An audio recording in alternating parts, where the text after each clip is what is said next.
Libra, no? Tignan natin anong message sa inyo ng inyong mother, no? Current situation ninyo, pass away man or still nandito pa rin si mother ninyo, no? Tignan natin anong message niya sa inyo. Kuha tayo ng 3 cards for you, Libra, no? Message from your mother, mga Libra natin dyan. Kuha tayo ng 3 cards for you, Libra. 3 cards for Libra. Let's see. For Libra.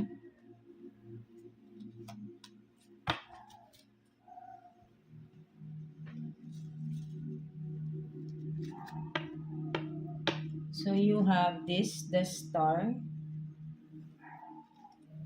3 of Wands in reverse. And then, Page of Cups in reverse.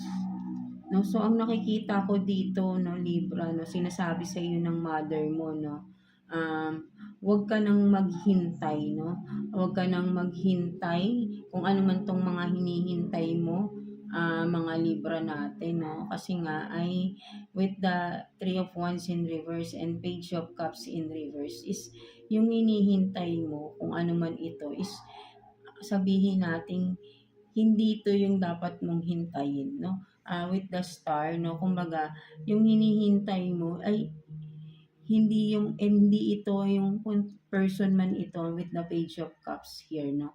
Yung hinihintay mong tao, hindi yan yung para sa'yo. No, kung meron kang hinihintay na tao, no, mga Libra natin is hindi ito yung para sa'yo, no. Malilin lang ka lang daw ng tao na ito, right? No? Kaya naka-reverse na siya. Kumbaga, wag mong hintayin to because you are the star here, no? May kumbaga, you have so much potential, no?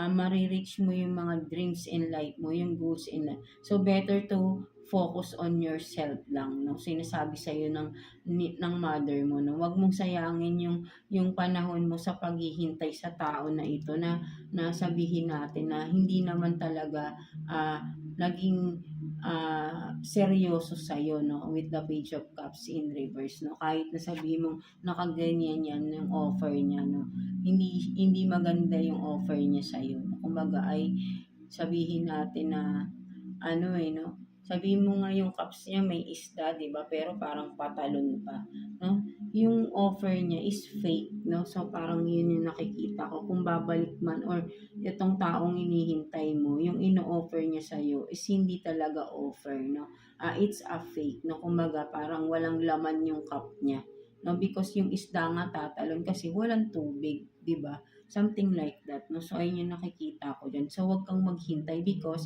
ikaw yung star, no, marami kang magagawa na kumbaga nasa sayo yung spotlight, 'di ba? Ikaw yung star, no? So why settle for the less, 'di ba? Sa nasabi ng mother mo sa iyo, no?